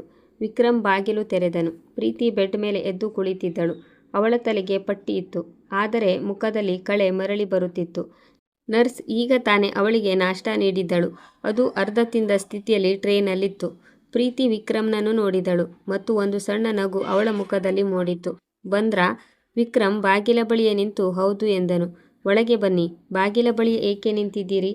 ಎಂದು ಪ್ರೀತಿ ಕುರ್ಚಿಯ ಕಡೆಗೆ ಸನ್ನೆ ಮಾಡಿದಳು. ವಿಕ್ರಮ್ ಬಂದು ಕುಳಿತನು. ಸ್ವಲ್ಪ ಹೊತ್ತು ಇಬ್ಬರ ನಡುವೆ ಮೌನವಿತ್ತು. ಅದು ಮುಜುಗರ ತರುವಂತಿರಲಿಲ್ಲ. ಬದಲಾಗಿ ಒಂದು ರೀತಿಯ ಆರಾಮದಾಯಕವಾಗಿತ್ತು. ಪ್ರೀತಿಯೇ ಮೊದಲು ಮಾತನಾಡಿದಳು. ನೀವು ನಿನ್ನೆ ಸಂಜೆ ಬರಲಿಲ್ಲವಲ್ಲ? ವಿಕ್ರಮ್ ಮೆಲ್ಲಗೆ ಹೇಳಿದನು. ನೀವು ಬಹುಶಃ ವಿಶ್ರಾಂತಿ ತೆಗೆದುಕೊಳ್ಳುತ್ತಿರಬಹುದು ಎಂದು ಅಂದುಕೊಂಡೆ. ನಾನು ಎಚ್ಚರವಾಗಿಯೇ ಇದ್ದೆ, ಪ್ರೀತಿ ನೇರವಾಗಿ ಹೇಳಿದಳು. ನಂತರ ಒಂದು ಕ್ಷಣ ನಿಂತು ಅಂದಳು. ಬರುವುದು ಅನಿವಾರ್ಯ ಎಂದು ನನ್ನ ಉದ್ದೇಶವಲ್ಲ. ಕೇವಲ ಮಾತನಾಡಬೇಕು ಎನಿಸಿತು. ವಿಕ್ರಮ್ ಅವಳ ಕಡೆ ನೋಡಿದನು. ಪ್ರಪಂಚದ ಎಲ್ಲ ವಸ್ತುಗಳನ್ನು ಹೊಂದಿರುವ ಒಬ್ಬ ಹುಡುಗಿ ಮಾತನಾಡಬೇಕು ಎನಿಸಿತ್ತು ಎಂದು ಹೇಳುತ್ತಿರುವುದು ವಿಕ್ರಮ್ಗೆ ಅಚ್ಚರಿ ತಂದಿತ್ತು. ನೀವು ಓದಿಕೊಂಡಿದ್ದೀರಾ ಎಂದು ಪ್ರೀತಿ ಕೇಳಿದಳು. ಓದುವ ಹವ್ಯಾಸವಿತ್ತು, ವಿಕ್ರಮ್ ಉತ್ತರಿಸಿದನು. ಗ್ರ್ಯಾಜುಯೇಷನ್ ಮಾಡಬೇಕು ಅಂದುಕೊಂಡಿದ್ದೆ, ಆದರೆ ಮಧ್ಯದಲ್ಲೇ ಬಿಡಬೇಕಾಯಿತು. ಏಕೆ? ವಿಕ್ರಮ್ ಸ್ವಲ್ಪ ನಿಂತು ಹೇಳಿದನು. ತಂದೆಗೆ ಆರೋಗ್ಯ ತಪ್ಪಿತು. ಅಮ್ಮ ಒಬ್ಬಂಟಿಯಾಗಿದ್ದರು. ಮನೆ ನಡೆಸಬೇಕಿತ್ತು. ಓದು ಮತ್ತು ಮನೆ ಎರಡನ್ನೂ ಒಟ್ಟಿಗೆ ನಿಭಾಯಿಸಲು ಸಾಧ್ಯವಾಗಲಿಲ್ಲ. ಹಾಗಾಗಿ ಓದು ಹಿಂದೆ ಉಳಿಯಿತು. ಪ್ರೀತಿ ಇದನ್ನು ಗಮನವಿಟ್ಟು ಕೇಳಿದಳು. ಅವಳ ಮುಖದಲ್ಲಿ ಯಾವುದೇ ಅನುಕಂಪದ ಭಾವವಿರಲಿಲ್ಲ. ಅದು ವಿಕ್ರಮ್ಗೆ ಇಷ್ಟವಾಯಿತು. ಶ್ರೀಮಂತ ಜನರು ಸಾಮಾನ್ಯವಾಗಿ ಬಡತನದ ಮಾತು ಕೇಳಿದಾಗ ಒಂದು ರೀತಿಯ ಕನಿಕರ ತೋರುವ ಮುಖ ಮಾಡಿಕೊಳ್ಳುತ್ತಾರೆ. ಅದು ವಿಕ್ರಮ್ಗೆ ಯಾವಾಗಲೂ ಕಿರಿಕಿರಿ ಅನಿಸುತ್ತಿತ್ತು. ಮತ್ತು ಈಗ? ಎಂದು ಪ್ರೀತಿ ಕೇಳಿದಳು. ಈಗ ಕೆಲಸ ಹುಡುಕುತ್ತಿದ್ದೇನೆ. ಯಾವಾಗ ನಾನು ನಿಮ್ಮನ್ನು ಅಲ್ಲಿ ನೋಡಿದೆನೋ ಅಂದು ಕೆಲಸ ಹುಡುಕಲು ಹೋಗಿದ್ದೆ. ಕೆಲಸ ಸಿಕ್ಕಿತೆ? ಇಲ್ಲ. ನಿನ್ನೆಯೂ ಹೋಗಿದ್ರಾ? ಇಲ್ಲ, ನಿನ್ನೆ ಇಲ್ಲಿಗೆ ಬಂದಿದ್ದೆ. ಪ್ರೀತಿ ಅವನನ್ನು ನೋಡಿದಳು. ಅಂದರೆ ನನ್ನ ಕಾರಣದಿಂದಾಗಿ ನಿಮ್ಮ ಕೆಲಸದ ಹುಡುಕಾಟ ನಿಂತು ಹೋಯಿತು. ವಿಕ್ರಮ್ ಮೆಲ್ಲಗೆ ನಕ್ಕು ಹೇಳಿದನು. ಇಲ್ಲ ಇಲ್ಲ, ಅಂಥದ್ದೇನಿಲ್ಲ. ಅಷ್ಟಕ್ಕೂ ಹೋದ ಕಡೆಯಲ್ಲೆಲ್ಲ ಅಷ್ಟೇನು ವಿಶೇಷವಾಗಿ ಏನೂ ಸಿಗಲಿಲ್ಲ. ಪ್ರೀತಿ ಮೌನವಾಗಿದ್ದಳು. ಆದರೆ ಅವಳ ಮೆದುಳಿನಲ್ಲಿ ಏನೋ ಓಡುತ್ತಿತ್ತು. ವಿಕ್ರಮ್ ಅವಳು ಯೋಚಿಸುತ್ತಿರುವುದನ್ನು ನೋಡುತ್ತಿದ್ದನು. ನೀವು ಏನು ಮಾಡುತ್ತೀರಿ ಎಂದು ವಿಕ್ರಮ್ ಹಿಂಜರಿಯುತ್ತಾ ಕೇಳಿದನು. ಪ್ರೀತಿಯ ತುಟಿಗಳ ಮೇಲೆ ಒಂದು ಸಣ್ಣ ನಗು ಮೂಡಿತು. ಲಂಡನ್ನಿಂದ ಬಿಸ್ನೆಸ್ ಮ್ಯಾನೇಜ್ಮೆಂಟ್ ಮಾಡಿದ್ದೇನೆ. ಪಪ್ಪ ಬಯಸುತ್ತಾರೆ ನಾನು ಕಂಪನಿ ನಿಭಾಯಿಸಲಿ ಎಂದು. ಆದರೆ ನನಗೆ ಸಮಾಜಕ್ಕಾಗಿ ಕೆಲಸ ಮಾಡುವುದು ಅತಿ ಹೆಚ್ಚು ಇಷ್ಟ. ಬಡ ಮಕ್ಕಳಿಗಾಗಿ ಸ್ಕೂಲ್, ಮಹಿಳೆಯರಿಗಾಗಿ ಉದ್ಯೋಗ, ಇದೆಲ್ಲವೂ ನನಗೆ ವ್ಯವಹಾರಕ್ಕಿಂತ ಹೆಚ್ಚು ಮುಖ್ಯ ಎಂದು ಅನಿಸುತ್ತದೆ. ವಿಕ್ರಮ್ ಅಚ್ಚರಿಗೊಂಡನು. ಇಷ್ಟೊಂದು ದೊಡ್ಡ ಫ್ಯಾಮಿಲಿಯಿಂದ ಬಂದಿದ್ದರೂ? ಹಣವೇ ಎಲ್ಲವೂ ಅಲ್ಲ ವಿಕ್ರಮ್ ಅವರೇ, ಪ್ರೀತಿ ನೇರವಾಗಿ ಹೇಳಿದಳು. ಕೆಲವೊಮ್ಮೆ ನೆಮ್ಮದಿ ಕೂಡ ಮುಖ್ಯವಾಗುತ್ತದೆ. ವಿಕ್ರಮ್ ಇದನ್ನು ಕೇಳಿ ಒಂದು ಕ್ಷಣ ಬೇರೆ ಕಡೆ ನೋಡಲಾರಂಭಿಸಿದನು.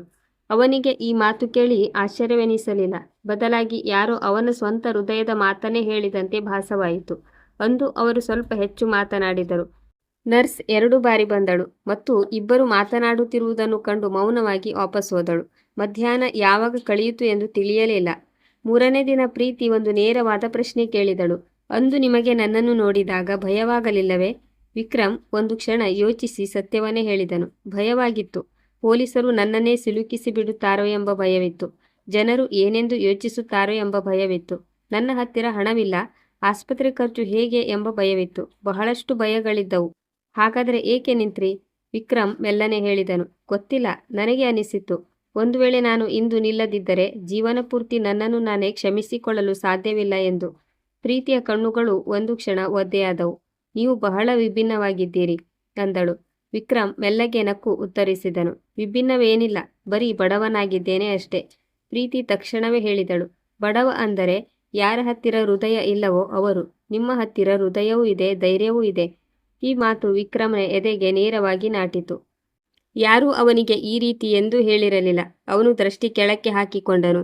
ಅದೇ ಸಂಜೆ ವಿಕ್ರಮ್ ವಾಪಸ್ ಹೋಗುವಾಗ ಪ್ರೀತಿ ಹೇಳಿದಳು. ನಾಳೆಯೂ ಬನ್ನಿ. ವಿಕ್ರಮ್ ತಿರುಗಿ ನೋಡಿದನು. ಮಾತನಾಡಬೇಕು ಎನಿಸಿತ್ತು ಎಂದು ನೀವು ಹೇಳಿದ್ರಲ್ಲ? ಪ್ರೀತಿ ನಕ್ಕಳು, ಮೊದಲ ಬಾರಿಗೆ ಮುಕ್ತವಾಗಿ, ಮತ್ತು ಆ ನಗುವಿನಲ್ಲಿ ಅಂತಹವೊಂದು ಸಿಹಿಯಿತ್ತು. ಡಿಸ್ಚಾರ್ಜ್ ದಿನದಂದು ಆಸ್ಪತ್ರೆಯ ಹೊರಗೆ ಯಾವುದೋ ಜಾತ್ರೆಯಂತೆ ಜನ ಸೇರಿದ್ದರು. ಮೀಡಿಯಾ, ಕ್ಯಾಮರಾಗಳು, ರಿಪೋರ್ಟರ್ಗಳ ಗುಂಪು, ಬಾಡಿಗಾರ್ಡ್ಗಳು ಮತ್ತು ಕೇವಲ ಒಂದು ನೋಟ ನೋಡಲು ಬಂದಿದ್ದ ಸಾಮಾನ್ಯ ಜನರು. ರಮೇಶ್ ಶರ್ಮಾ ಅವರ ಜೊತೆ ಅವರ ಕೆಲವು ಆತ್ಮೀಯ ಗೆಳೆಯರು ಮತ್ತು ಸಂಬಂಧಿಕರು ಇದ್ದರು. ಪ್ರೀತಿ ವೀಲ್ಚೇರ್ ಮೇಲೆ ಹೊರಗೆ ಬಂದಳು. ಕ್ಯಾಮರಾಗಳು ಅವಳ ಮೇಲೆ ನೆಟ್ಟವು. ಮೈಕ್ರೋಫೋನ್ ಮುಂದೆ ಬಂದವು. ಪ್ರೀತಿ ಒಂದು ಕೈ ಎತ್ತಿ ಎಲ್ಲರನ್ನೂ ತಡೆದಳು. ಮೊದಲು ಒಂದು ಕೆಲಸ. ಅವಳು ಹಿಂದೆ ನೋಡಿದಳು. ವಿಕ್ರಮ್ ಜನರ ಗುಂಪಿನ ಹಿಂದೆ ನಿಂತಿದ್ದನು. ವಿಕ್ರಮ್, ಬನ್ನಿ ಇಲ್ಲಿ. ವಿಕ್ರಮ್ ಹಿಂಜರಿದನು. ಆದರೆ ಪ್ರೀತಿ ಕೈ ಚಾಚಿದಳು. ಎಲ್ಲರ ಮುಂದೆ, ಕ್ಯಾಮರಾಗಳ ಮುಂದೆ, ಇಡೀ ನಗರದ ಮುಂದೆ ಅವಳು ವಿಕ್ರಮ್ನ ಕೈ ಹಿಡಿದುಕೊಂಡಳು. ಕ್ಯಾಮರಾಗಳ ಫ್ಲ್ಯಾಶ್ ಮಿಂಚಿತ್ತು. ಪ್ರೀತಿ ಮೈಕ್ ಕಡೆಗೆ ತಿರುಗಿ ಹೇಳಿದಳು. ಯಾರು ನನ್ನ ಜೀವ ಉಳಿಸಿದರೋ ಅವರು ಹೀರೋ ಅಲ್ಲ, ಒಬ್ಬ ನಿಜವಾದ ಮನುಷ್ಯ. ಇಡೀ ಗುಂಪಿನಲ್ಲಿ ಚಪ್ಪಾಳೆ ಮೊಳಗಿತು. ವಿಕ್ರಮ್ನ ಉಸಿರಾಟ ಒಂದು ಕ್ಷಣ ನಿಂತಂತಾಯಿತು. ತಾನು ಖುಷಿ ಪಡಬೇಕೋ ಅಥವಾ ಸಂಕೋಚ ಪಡಬೇಕೋ ಎಂದು ಅವನಿಗೆ ಗೊತ್ತಿರಲಿಲ್ಲ. ಅವನು ಕೇವಲ ಆ ಮಹಿಳೆಯನ್ನು ಉಳಿಸಿದರೆ ಸಾಕು, ಬಹುಶಃ ಅವನ ಜೀವನ ಸ್ವಲ್ಪ ಚೆನ್ನಾಗಿ ಆಗಬಹುದು ಎಂದು ಯೋಚಿಸಿದ್ದ ಅಷ್ಟೇ. ಆದರೆ ಇಲ್ಲಿ ಬೇರೆ ಏನೋ ನಡೆಯುತ್ತಿತ್ತು. ಇತ್ತ ನಗರದ ಇನ್ನೊಂದು ತುದಿಯಲ್ಲಿರುವ ಒಂದು ಸಣ್ಣ ಬಡಾವಣೆಯಲ್ಲಿ ಒಂದು ಹಳೆಯ ಟಿವಿಯಲ್ಲಿ ಇದೆಲ್ಲವನ್ನು ನೋಡಲಾಗುತ್ತಿತ್ತು.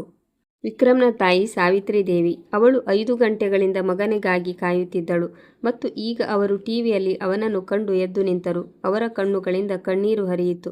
ನೆರೆಹೊರೆಯವರು ಬಂದು ಹೇಳಿದರು, ನೋಡಿ ಅತ್ತಿಗೆ, ನಿಮ್ಮ ಮಗ ಟಿವಿಯಲ್ಲಿದ್ದಾನೆ. ಸಾವಿತ್ರಿ ದೇವಿ ಕೇವಲ ಇಷ್ಟೇ ಹೇಳಲು ಸಾಧ್ಯವಾಯಿತು. ನನ್ನ ಮಗು. ಡಿಸ್ಚಾರ್ಜ್ ಆದ ನಂತರವೂ ಪ್ರೀತಿ ವಿಕ್ರಮ್ನನ್ನು ಭೇಟಿಯಾಗುವುದನ್ನು ನಿಲ್ಲಿಸಲಿಲ್ಲ. ಮೊದಲ ವಾರದಲ್ಲಿ ಅವಳು 2 ಬಾರಿ ಫೋನ್ ಮಾಡಿದಳು, ಕೇವಲ ಕ್ಷೇಮ ವಿಚಾರಿಸಲು. ಶರ್ಮಾ ಕುಟುಂಬದ ಹುಡುಗಿ ತನ್ನ ಕ್ಷೇಮ ವಿಚಾರಿಸುತ್ತಿರುವುದು ವಿಕ್ರಮ್ಗೆ ಆಶ್ಚರ್ಯ ತಂದಿತ್ತು. 2ನೇ ವಾರದಲ್ಲಿ ಪ್ರೀತಿ ಅಂದಳು, ನಾನು ನಿನ್ನ ಹಳ್ಳಿಯನ್ನು ನೋಡಬೇಕು. ವಿಕ್ರಮ್ ತಕ್ಷಣ ನಿರಾಕರಿಸಿದನು. ಅಲ್ಲಿ ಅಂತಹದ್ದೇನೂ ಇಲ್ಲ. ಮಣ್ಣಿನ ಮನೆಗಳಿವೆ, ಒಡೆದ ರಸ್ತೆಗಳಿವೆ, ಕರೆಂಟ್ ಆಗಾಗ ಹೋಗುತ್ತಿರುತ್ತದೆ. ಪ್ರೀತಿ ಅಂದಳು, ನನಗೆ ಅದನ್ನೇ ನೋಡಬೇಕು. ಯಾಕೆ? ಯಾಕೆಂದರೆ ನೀನು ಅಲ್ಲಿಂದ ಬಂದವನು. ಈ ಉತ್ತರ ಕೇಳಿದ ಮೇಲೆ ವಿಕ್ರಮ್ ಬಳಿ ಬೇರೆ ಯಾವುದೇ ವಾದಗಳು ಉಳಿಯಲಿಲ್ಲ. ಮುಂದಿನ ಭಾನುವಾರ ಬೆಳಿಗ್ಗೆ ಪ್ರೀತಿ ಒಂದು ಸಾಧಾರಣ ಕಾರು ತರಿಸಿಕೊಂಡಳು. ಅವಳು ಮೇಕಪ್ ಇಲ್ಲದೆ ಒಂದು ಕಾಟನ್ ಸಲ್ವಾರ್ ಕುರ್ತಾದಲ್ಲಿ ಬರಲು ನಿರ್ಧರಿಸಿದಳು. ಅವಳ ತಂದೆ ಕೇಳಿದರು, ಎಲ್ಲಿಗೆ ಹೋಗುತ್ತಿದ್ದೀಯಾ? ಅವಳು ಹೇಳಿದಳು, ವಿಕ್ರಮ್ ಮನೆಗೆ. ರಮೇಶ್ ಶರ್ಮಾ ಒಂದು ಕ್ಷಣ ಯೋಚಿಸಿ ನಂತರ ಏನು ಹೇಳಲಿಲ್ಲ. ಯಾವಾಗ ಪ್ರೀತಿಯ ಕಾರು ಆ ಬಡಾವಣೆಯ ಗಲ್ಲಿಯೊಳಗೆ ನುಗ್ಗಿತೋ ಇಡೀ ಗಲ್ಲಿಯೇ ಸ್ತಬ್ಧವಾಯಿತು. ಮಕ್ಕಳು ಓಡಲಾರಂಭಿಸಿದರು. ಮಹಿಳೆಯರು ಬಾಗಿಲಿಗೆ ಬಂದರು. ಪುರುಷರು ಮನೆಯ ಮಾಳಿಗೆ ಏರಿದರು. ಯಾರನ್ನು ಟಿವಿಯಲ್ಲಿ ನೋಡುತ್ತಿದ್ದರೋ, ಯಾರ ಫೋಟೋ ಪತ್ರಿಕೆಗಳಲ್ಲಿ ಬರುತ್ತಿತ್ತೋ ಅಂತಹ ಹುಡುಗಿ ಇಂದು ತಮ್ಮ ಗಲ್ಲಿಯಲ್ಲಿ ನಿಂತಿದ್ದಳು. ವಿಕ್ರಮ್ ಬಾಗಿಲಲ್ಲಿ ನಿಂತಿದ್ದನು. ಅವನು ಪ್ರೀತಿಯನ್ನು ನೋಡಿದನು. ಸಾಧಾರಣವಾಗಿ, ಶಾಂತವಾಗಿ, ಯಾವುದೇ ಹಮ್ಮಿಲ್ಲದೆ ಬಂದಿದ್ದಳು. ಸಾವಿತ್ರಿ ದೇವಿ ಗಾಬರಿಯಾದರು. ಮಗಳೇ, ಮನೆ ತುಂಬ ಸಣ್ಣದಿದೆ, ಕುಳಿತುಕೊಳ್ಳಲು ಸರಿಯಾದ ಜಾಗವಿಲ್ಲ. ಪ್ರೀತಿ ಮುಂದೆ ಬಂದು ಸಾವಿತ್ರಿ ದೇವಿಯ ಪಾದ ಮುಟ್ಟಿ ನಮಸ್ಕರಿಸಿದಳು. ಆಂಟಿ, ಮನೆ ಎಂದಿಗೂ ಸಣ್ಣದಿರುವುದಿಲ್ಲ, ಹೃದಯ ಸಣ್ಣದಿರುತ್ತದೆ ಅಷ್ಟೇ. ಸಾವಿತ್ರಿ ದೇವಿಯ ಕಣ್ಣುಗಳು ತುಂಬಿ ಬಂದವು. ಅವರು ಪ್ರೀತಿಯನ್ನು ತನ್ನ ಸ್ವಂತ ಮಗಳಂತೆ ಅಪ್ಪಿಕೊಂಡರು. ಹಳ್ಳಿಯಲ್ಲಿ ಒಂದು ಹಬ್ಬದ ವಾತಾವರಣ ನಿರ್ಮಾಣವಾಯಿತು. ನೆರೆಹೊರೆಯ ಮಹಿಳೆಯರು ಚಹಾ ತಂದರು. ಮಕ್ಕಳು ಸುತ್ತಲೂ ಜಮಾಯಿಸಿದರು. ಯಾರೋ ಪ್ರೀತಿಯನ್ನು ಕೇಳಿದರು, ನಿಜವಾಗಿಯೂ ನೀನು ಟಿವಿಯಲ್ಲಿ ಬರುತ್ತೀಯಾ? ಪ್ರೀತಿ ನಗುತ್ತಾ ಉತ್ತರಿಸುತ್ತಿದ್ದಳು. ವಿಕ್ರಮ್ ಇದೆಲ್ಲವನ್ನು ನೋಡುತ್ತಿದ್ದನು ಮತ್ತು ಅವನ ಮನಸ್ಸಿನಲ್ಲಿ ಒಂದು ವಿಚಿತ್ರವಾದ ಆತ್ಮೀಯತೆ ತುಂಬಿಕೊಂಡಿತ್ತು. ಸಂಜೆ ಹೊಲಗಳ ಬದಿಯಲ್ಲಿ ಕುಳಿತಾಗ ಸೂರ್ಯ ಮುಳುಗುತ್ತಿದ್ದ ಮತ್ತು ಆಕಾಶವು ಕೇಸರಿ ಬಣ್ಣಕ್ಕೆ ತಿರುಗುತ್ತಿದ್ದ ಸಮಯದಲ್ಲಿ ಪ್ರೀತಿ ಕೇಳಿದಳು, ವಿಕ್ರಮ್, ನೀನು ಎಂದಾದರೂ ನಿನ್ನ ಜೀವನದ ಬಗ್ಗೆ ಯೋಚಿಸಿದ್ದೀಯಾ? ನೀನು ಏನಾಗಲು ಬಯಸುತ್ತೀಯಾ? ವಿಕ್ರಮ್ ಮೊಣಕಾಲಿನ ಮೇಲೆ ಗಲ್ಲವನ್ನಿಟ್ಟು ದೂರಕ್ಕೆ ನೋಡುತ್ತಾ ಹೇಳಿದನು, ಯೋಚಿಸುತ್ತೇನೆ, ಆದರೆ ಕನಸು ಕಾಣುವ ಅಭ್ಯಾಸವಾಗಿಲ್ಲ. ಯಾವಾಗ ಪ್ರಜ್ಞೆ ಬಂತೋ ಅಂದಿನಿಂದ ನಾಳೆಯ ಊಟ ಎಲ್ಲಿಂದ ಬರುತ್ತದೆ ಎಂಬುದನ್ನೇ ಯೋಚಿಸುತ್ತಿದ್ದೇನೆ.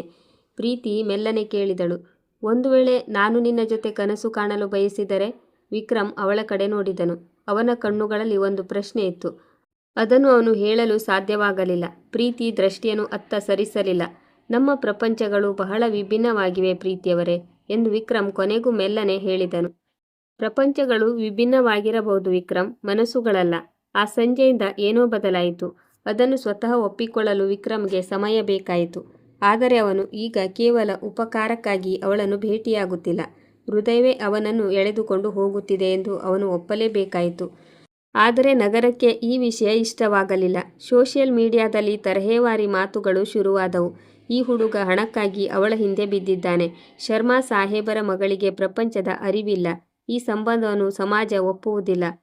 ಕೆಲವು ಜನರು ವಿಕ್ರಮ್ನ ಹಳೆಯ ಫೋಟೋಗಳನ್ನು ಹುಡುಕಿ ಅವುಗಳಿಗೆ ಅಸಹ್ಯವಾದ ಕ್ಯಾಪ್ಷನ್ಗಳನ್ನು ಹಾಕಿದರು. ಕೆಲವು ಪತ್ರಿಕೆಗಳು ಶ್ರೀಮಂತ ಮನೆಯ ಹುಡುಗಿ ಒಬ್ಬ ಅನಕ್ಷರಸ್ಥ ಹುಡುಗನ ಜೊತೆ ಕಂಡು ಬಂದಳು ಎಂದು ಬರೆದವು. ಇದೆಲ್ಲವೂ ವಿಕ್ರಮ್ಗೆ ಚುಚ್ಚುತ್ತಿತ್ತು.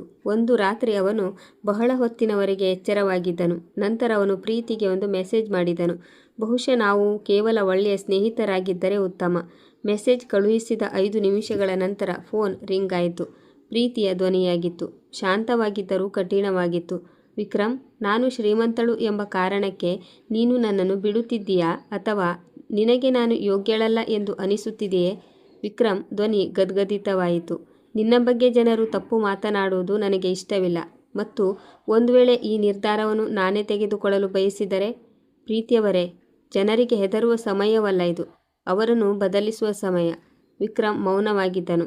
ಮತ್ತು ಒಂದು ವಿಷಯ, ಯಾವ ಸಮಾಜ ಅಂದು ನನ್ನನ್ನು ರಸ್ತೆಯಲ್ಲಿ ಸಾಯಲು ಬಿಟ್ಟಿತೋ ಆ ಸಮಾಜದ ಬಗ್ಗೆ ನಾನು ಏಕೆ ತಲೆ ಕೆಡಿಸಿಕೊಳ್ಳಲಿ?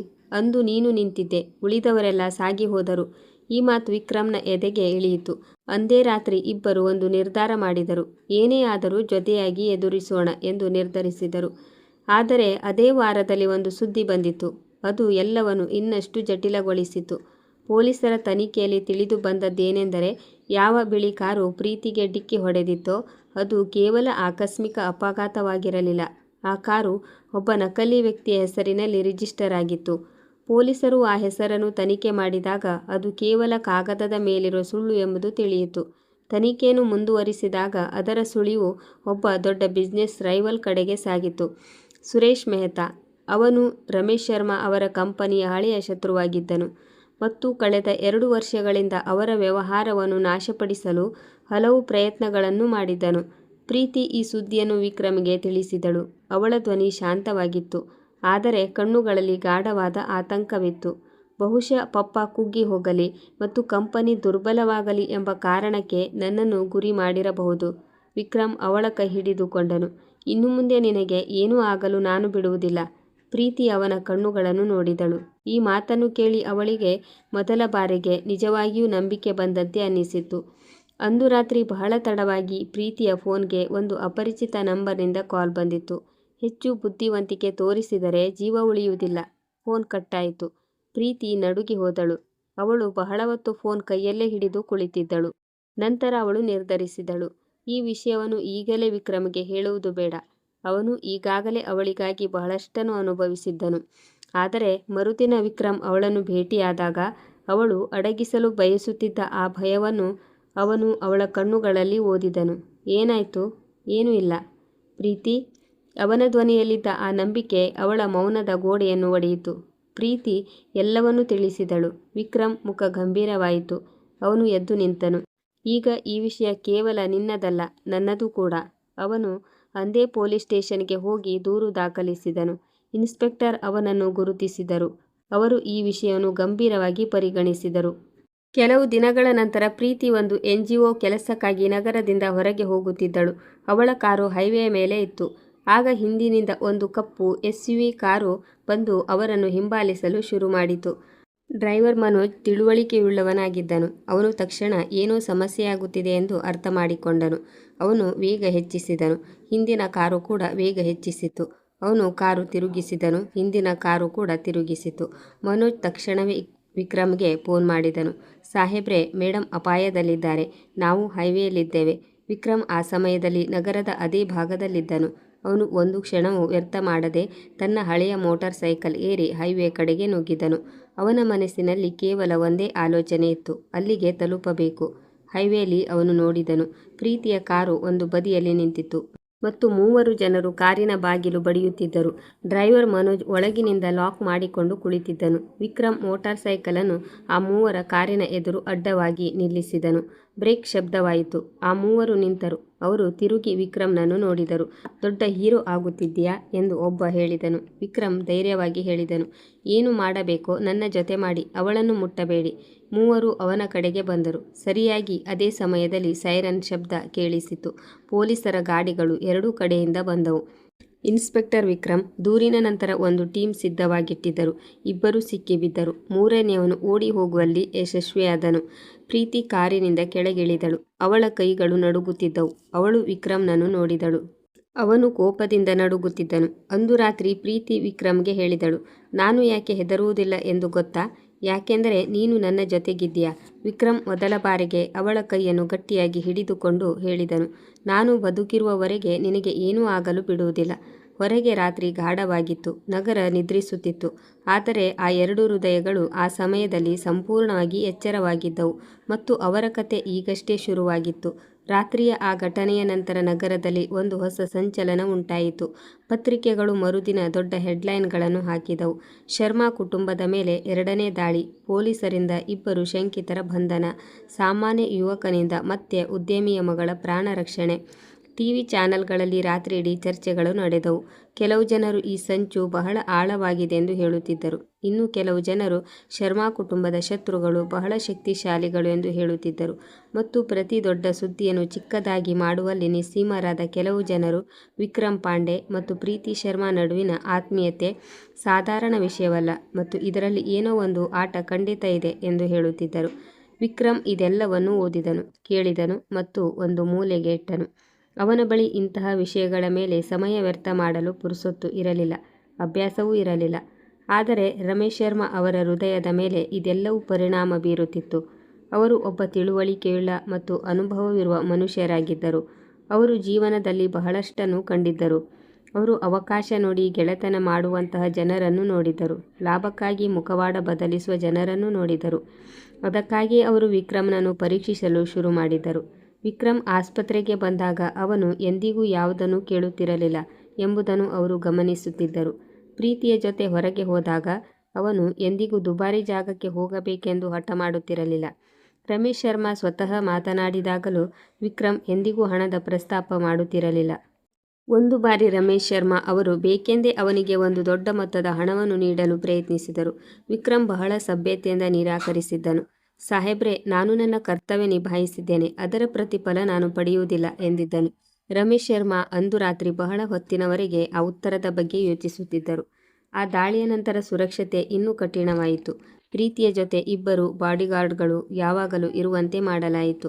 ಮನೆಯ ಹೊರಗೆ ಕ್ಯಾಮೆರಾಗಳನ್ನು ಅಳವಡಿಸಲಾಯಿತು. ರಮೇಶ್ ಶರ್ಮಾ ತಮ್ಮ ವಕೀಲರ ಜೊತೆ ಮಾತನಾಡಿದರು ಮತ್ತು ಪೊಲೀಸರಿಗೆ ಒಂದು ಸುದೀರ್ಘವಾದ ದೂರನ್ನು ದಾಖಲಿಸಿದರು.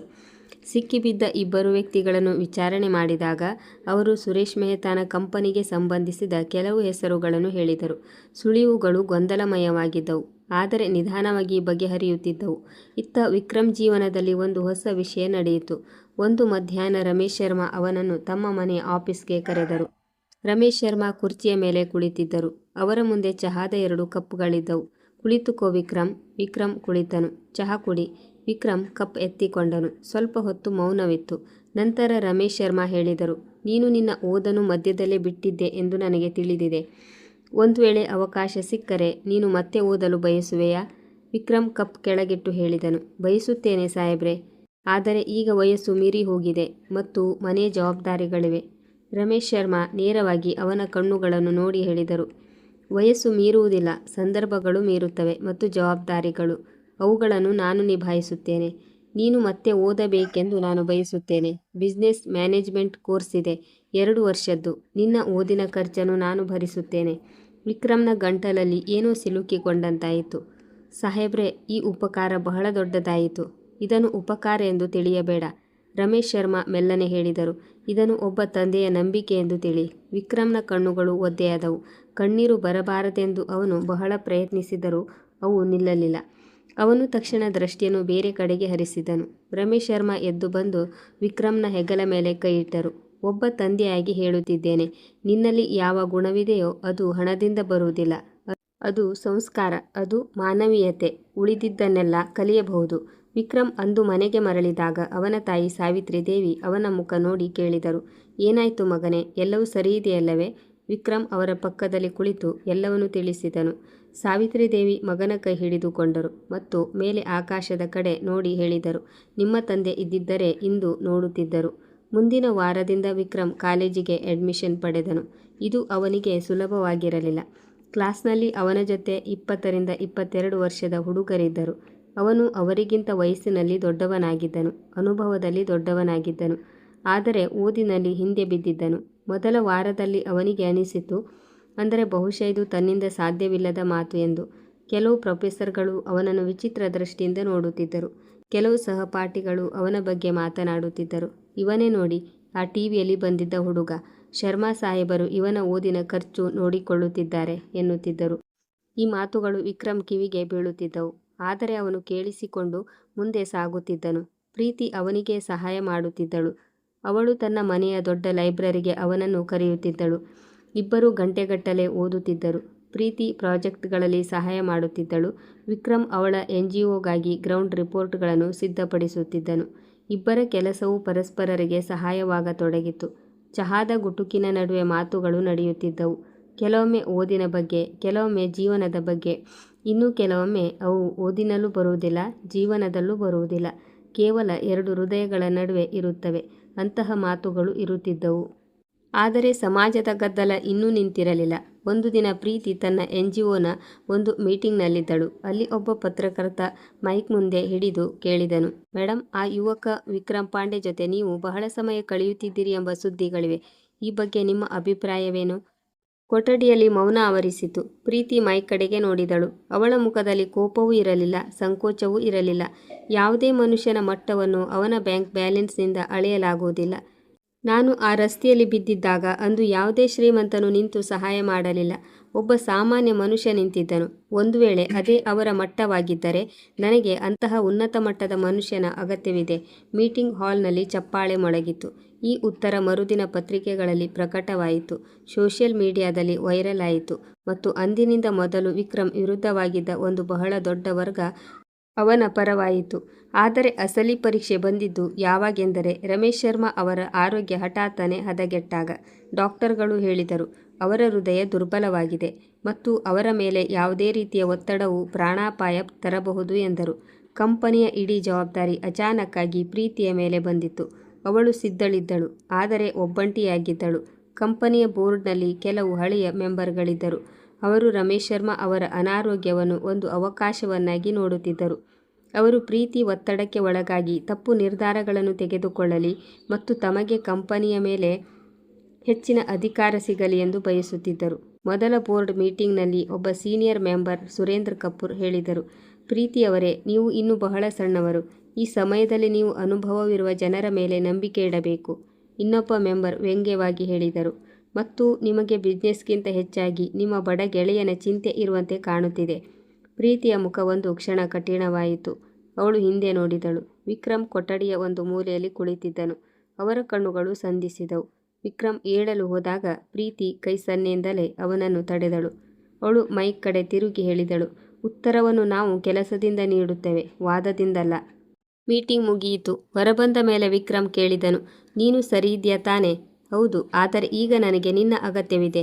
ವಿಕ್ರಮ್ ಏನು ಯೋಚಿಸದೆ ಹೇಳು ಎಂದನು. ಕಂಪನಿಯ ಕೆಲವು ಹಳೆಯ ಪ್ರಾಜೆಕ್ಟ್ಗಳಿವೆ. ಅವು ಅರ್ಧಕ್ಕೆ ನಿಂತಿವೆ. ನೀನು ಅವುಗಳನ್ನು ನೋಡಬೇಕೆಂದು ನಾನು ಬಯಸುತ್ತೇನೆ. ನಿನ್ನ ದೃಷ್ಟಿಕೋನ ವಿಭಿನ್ನವಾಗಿದೆ. ಅದು ವಾಸ್ತವಕ್ಕೆ ಹತ್ತಿರವಾಗಿದೆ. ಬೋರ್ಡ್ ಮೆಂಬರ್ಗಳ ದೃಷ್ಟಿ ಕೇವಲ ಲಾಭದ ಮೇಲೆ ಮಾತ್ರ ಇದೆ. ವಿಕ್ರಮ್ ಒಂದು ಕ್ಷಣ ಯೋಚಿಸಿದನು. ನಾನು ಈಗ ಓದುತ್ತಿದ್ದೇನಲ್ಲವೇ? ನನಗೆ ಗೊತ್ತು, ಆದರೆ ಇದು ಓದಿಗಿಂತ ಹೆಚ್ಚಿನ ಅನುಭವ ನೀಡುತ್ತದೆ. ವಿಕ್ರಮ್ ಒಪ್ಪಿಕೊಂಡನು. ಮುಂದಿನ ಕೆಲವು ವಾರಗಳಲ್ಲಿ ವಿಕ್ರಮ್ ಕಂಪನಿಯ ಆ ಪ್ರಾಜೆಕ್ಟ್ಗಳ ಫೈಲ್ಗಳನ್ನು ಓದಿದನು. ಅವು ವರ್ಷಗಳಿಂದ ಧೂಳು ಹಿಡಿದಿದ್ದವು. ಅವನು ಎಲ್ಲಿ ಕಂಪನಿಯ ಕೆಲಸಗಳು ನಿಂತಿದ್ದವೋ ಅಲ್ಲಿಗೆ ಹೋಗಿ ಸ್ವತಃ ನೋಡಿದನು. ಅವನು ರೈತರ ಜೊತೆ ಮಾತನಾಡಿದನು, ಸಣ್ಣ ವ್ಯಾಪಾರಿಗಳ ಜೊತೆ ಮಾತನಾಡಿದನು. ಯಾರವರೆಗೆ ಕಂಪನಿಯ ಯೋಜನೆಗಳು ಎಂದೂ ತಲುಪಿರಲಿಲ್ಲವೋ ಅಂತಹ ಜನರ ಜೊತೆ ಮಾತನಾಡಿದನು. ಅವನು ಒಂದು ಉದ್ದನೆಯ ರಿಪೋರ್ಟ್ ಸಿದ್ಧಪಡಿಸಿದನು. ನೇರವಾದ, ಸ್ಪಷ್ಟವಾದ, ಯಾವುದೇ ಸಂಕೀರ್ಣ ಭಾಷೆಯಿಲ್ಲದ ರಿಪೋರ್ಟ್. ಯಾವಾಗ ಅವನು ಆ ರಿಪೋರ್ಟನ್ನು ಪ್ರೀತಿಗೆ ನೀಡಿದನೋ ಆಗ ಪ್ರೀತಿ ಓದಿ ಹೇಳಿದಳು, ಈ ರಿಪೋರ್ಟ್ ಯಾವುದೇ MBA ಗ್ರ್ಯಾಜುಯೇಟ್ಗಿಂತಲೂ ಉತ್ತಮವಾಗಿದೆ. ವಿಕ್ರಮ್ ನಗುತ್ತಾ ಹೇಳಿದನು, ನಾನು ಏನನ್ನು ನೋಡಿದೆನೋ ಅದನ್ನೇ ಬರೆದಿದ್ದೇನೆ ಅಷ್ಟೇ. ಅದನ್ನೇ ಯಾರೂ ಮಾಡುವುದಿಲ್ಲ ವಿಕ್ರಮ್. ಪ್ರೀತಿ ಆ ರಿಪೋರ್ಟನ್ನು ಬೋರ್ಡ್ ಮೀಟಿಂಗ್ನಲ್ಲಿ ಮಂಡಿಸಿದಳು. ನರೇಂದ್ರ ಕಪೂರ್ ಮತ್ತು ಅವರ ಸಹಚರರ ಮುಖ ನೋಡಬೇಕಿತ್ತು. ಅವರು ರಿಪೋರ್ಟ್ನಲ್ಲಿ ಯಾವುದಾದರೂ ಕೊರತೆ ಹುಡುಕಲು ಪ್ರಯತ್ನಿಸಿದರು, ಆದರೆ ಅವರಿಗೆ ಸಿಗಲಿಲ್ಲ. ನಿಧಾನವಾಗಿ ಬೋರ್ಡ್ನ ಉಳಿದ ಮೆಂಬರ್ಗಳು ವಿಕ್ರಮ್ನ ಸಾಮರ್ಥ್ಯವನ್ನು ಒಪ್ಪಲಾರಂಭಿಸಿದರು. ಒಬ್ಬ ಮೆಂಬರ್ ಪ್ರೀತಿಗೆ ಹೇಳಿದರು, ನಿಮ್ಮ ಆ ಗೆಳೆಯನಿಗೆ ಮೆದುಳಿದೆ. ಪ್ರೀತಿ ನಗುತ್ತಾ ಉತ್ತರಿಸಿದಳು, ನನಗೆ ಅದು ಮೊದಲೇ ತಿಳಿದಿತ್ತು. ಇತ್ತ ಪೊಲೀಸರ ತನಿಖೆ ಮುಂದೆ ಸಾಗಿತು. ಸುರೇಶ್ ಮೆಹ್ತಾ ವಿರುದ್ಧ ಪುರಾವೆಗಳು ಸಂಗ್ರಹವಾಗತೊಡಗಿದವು. ಯಾವ ವ್ಯಕ್ತಿ ಅಂದು ರಾತ್ರಿ ದಾಳಿಯ ಸಮಯದಲ್ಲಿ ಓಡಿ ಹೋಗಿದ್ದನೋ ಅವನನ್ನು ಸಹ 1 ತಿಂಗಳ ನಂತರ ಬಂಧಿಸಲಾಯಿತು. ಅವನಿಗೆ ಸುರೇಶ್ ಮೆಹ್ತಾ ಅವರ ಒಬ್ಬ ಆತ್ಮೀಯ ವ್ಯಕ್ತಿ ಹಣ ನೀಡಿದ್ದನು ಎಂದು ಅವನು ವಿಚಾರಣೆಯಲ್ಲಿ ಒಪ್ಪಿಕೊಂಡನು. ಯಾವಾಗ ಈ ಸುದ್ದಿ ವಿಕ್ರಮ್ಗೆ ತಲುಪಿತೋ ಅವನು ಪ್ರೀತಿಗೆ ಹೇಳಿದನು, ಈಗ ಆದಷ್ಟು ಬೇಗ ಈ ಪ್ರಕರಣ ಮುಕ್ತಾಯವಾಗುತ್ತದೆ.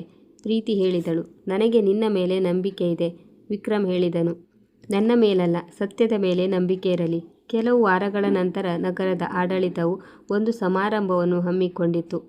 ಅದರಲ್ಲಿ ಯಾವುದಾದರೂ ಕಷ್ಟದ ಸಮಯದಲ್ಲಿ ಅಸಾಧಾರಣ ಧೈರ್ಯ ತೋರಿದವರನ್ನು ಗೌರವಿಸಲಾಗುತ್ತಿತ್ತು. ಆ ಪಟ್ಟಿಯಲ್ಲಿ ವಿಕ್ರಮ್ ಹೆಸರು ಇತ್ತು. ವಿಕ್ರಮ್ಗೆ ವಿಷಯ ತಿಳಿದಾಗ ಅವನು ನಿರಾಕರಿಸಲು ಪ್ರಯತ್ನಿಸಿದನು. ನಾನೇನು ಅಂತಹ ವಿಶೇಷ ಕೆಲಸ ಮಾಡಿಲ್ಲ, ಪ್ರೀತಿ ಹೇಳಿದಳು. ಇದೇ ನಿನ್ನ ವಿಶೇಷತೆ. ಸಮಾರಂಭದ ದಿನ ಹಾಲ್ ಪೂರ್ತಿ ತುಂಬಿತ್ತು. ದೊಡ್ಡ ದೊಡ್ಡ ಆಫೀಸರ್ಗಳು, ಉದ್ಯಮಿಗಳು, ಪತ್ರಕರ್ತರು ಎಲ್ಲರೂ ಇದ್ದರು. ಪ್ರೀತಿ ಸ್ಟೇಜ್ ಹತ್ತಿರ ಕುಳಿತಿದ್ದಳು. ಡಾಕ್ಟರ್ ಅನುಮತಿಯೊಂದಿಗೆ ಕೇವಲ ಸ್ವಲ್ಪ ಸಮಯಕ್ಕಾಗಿ ರಮೇಶ್ ಶರ್ಮಾ ಕೂಡ ಬಂದಿದ್ದರು. ವಿಕ್ರಮ್ ಹೆಸರನ್ನು ಕರೆಯಲಾಯಿತು. ಅವನು ಸ್ಟೇಜ್ ಮೇಲೆ ಹೋದನು. ಅವನಿಗೆ ಒಂದು ಗೌರವದ ಶೀಲ್ಡ್ ನೀಡಲಾಯಿತು. ಮೈಕ್ ಅವನ ಮುಂದಿತ್ತು. ಅವನು ಸ್ವಲ್ಪ ಹೊತ್ತು ಮೌನವಾಗಿದ್ದನು. ನಂತರ ಮಾತನಾಡಲು ಶುರು ಮಾಡಿದನು. ನಾನು ಅಂದು ಯಾವುದೇ ವಿಶೇಷ ಕೆಲಸ ಮಾಡಿಲ್ಲ. ನಾನು ಕೇವಲ ಸರಿಯಾದ ಕೆಲಸ ಮಾಡಿದೆ ಅಷ್ಟೇ. ಮತ್ತು ನನಗೆ ಅನಿಸುತ್ತದೆ ಒಂದು ಉತ್ತಮವಾದ ಅಭ್ಯಾಸ ನಮ್ಮೆಲ್ಲರಿಂದ ಕಳೆದು ಹೋಗುತ್ತಿದೆ. ಅದೇನೆಂದರೆ ಸರಿಯಾದ ಕೆಲಸ ಮಾಡುವ ಅಭ್ಯಾಸ. ಯಾರಾದರೂ ರಸ್ತೆಯಲ್ಲಿ ಬಿದ್ದಿದ್ದರೆ ನಾವು ವಿಡಿಯೋ ಮಾಡುತ್ತೇವೆ. ಯಾರಾದರೂ ಸಂಕಷ್ಟದಲ್ಲಿದ್ದರೆ ನಾವು ಮುಖ ತಿರುಗಿಸಿಕೊಂಡು ಹೋಗುತ್ತೇವೆ. ನಾನು ಯಾವುದೇ ಹೀರೋ ಅಲ್ಲ. ನಾನು ಕೇವಲ ಒಬ್ಬ ಅಂತಹ ಅಭ್ಯಾಸವುಳ್ಳ ಮನುಷ್ಯ ಅಷ್ಟೇ.